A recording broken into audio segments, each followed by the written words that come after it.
Hello friends, welcome to our education. और आज का हमारा टॉपिक है what is honey trap. Honey trap आजकल बहुत ज़्यादा यूज़ में आया था। ये जानते हैं ये हनी ट्रैप एक्चुअली होता क्या है। हनी ट्रैप एक ऐसा चलन है जिसमें कोई भी राष्ट्र, पॉलिटिकल पार्टी या कोई ग्रुप या कोई कंपनी अपने फ़ायदे के लिए खूबसूरत महिलाओं का इस्तेमाल जासूसी के लिए करते हैं। ये जासूसी कथित महिला अपने रोमांटिक या फिजिकल रिलेशनशिप के जरिए करती हैं।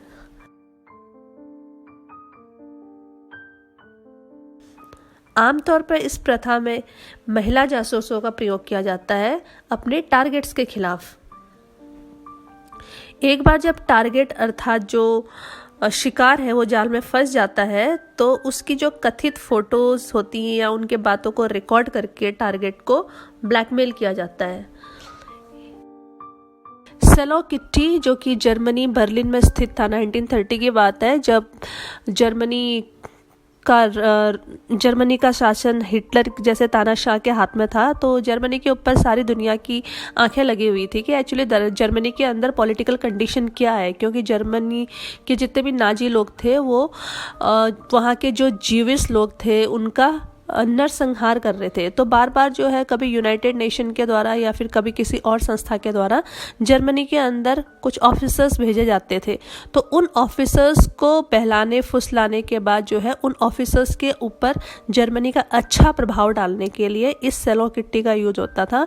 तो जितने भी विदेशों से आने वाले डिग्निटरीज होते थे, ऑफिसर्स होते थे, उनको जर्मनी वाले इस ब्रॉथल के अंदर ठहराया करते थे और उनका जो है बहुत अच्छे से महिला सेवकों के द्वारा ख्याल रखा जाता था और उन लोगों की बातों को रिकॉर्ड किया जाता था।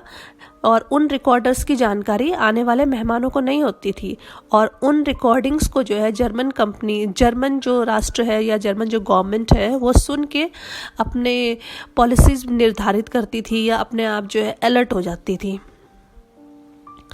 Honey trapping in Indian army भी हनी ट्रैपिंग से अछूती नहीं है। कितनी पाकिस्तान आर्मी ने अपनी महिला जासूसों को फेसबुक में प्रोफाइल पिक्चर्स बना के हमारे भारत के जवानों को ट्रैप करने में कोई कसर नहीं छोड़ी है। 2015 से लेकर 2017 तक हनी ट्रैपिंग के कम से कम 5 केसेस जो दर्ज हुए हैं। ये तो वो केसेस हैं जिनके बारे में जानकारी मिली है। इसके अलावा भी बहुत सारे केसेस होंगे जो अभी तक उजागर नहीं हो पाए हैं।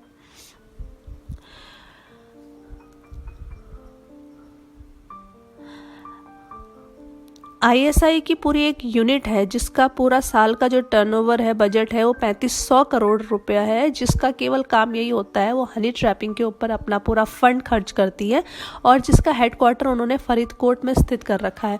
वो यहाँ पर अपने देश की कुछ जो है महिला जासूसों को या फिर आप कह सकते हैं महिलाओं को एम्प्लॉयमेंट देते हैं और उनसे जो है इंडियन आर्मी के जितने भी जवान होते हैं या ऑफिसर्स होते हैं उनको अपनी बातों के जालों में फंसा के उनको फ्रेंड रिक्वेस्ट भेज के या फिर उनको टेलीफोन में बात करके वो इंटरनेट पे बात करके उनको अपने जाल में फंसा के हमारे भारतीय आर्मी के या फिर बाकी डिफेंस के जितने भी डिपार्टमेंट्स हैं उनकी खुफिया जानकारी लेने की कोशिश करती हैं।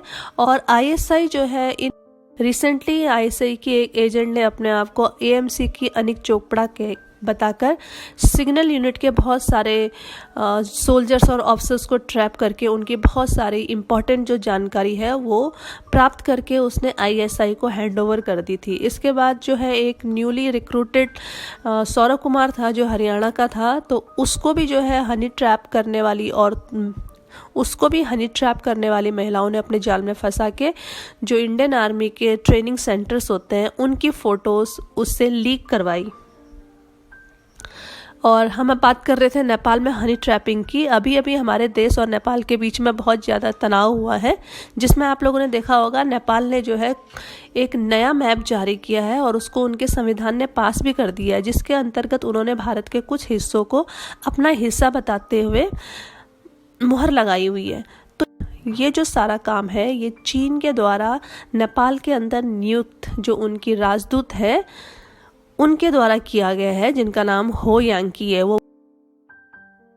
जानकारों का मानना है कि उन्होंने नेपाल के प्रधानमंत्री ओली को अपने मोह जाल में बोलिए या फिर अपने बातों के जालों में इस प्रकार से फंसाया हुआ है कि जो ओली जो भी डिसीजन लेता है वो सब जो है इस चाइनीज़ एम्बेसडर के द्वारा प्रेरित होता है, और इस चाइनीज़ एम्बेसडर का नेपाल की राजनीति में बहुत ज़्यादा इंटरफेयर है, और इन्हीं के कहने पे जो है भारत और नेपाल के रिश्तों में खटास आई है।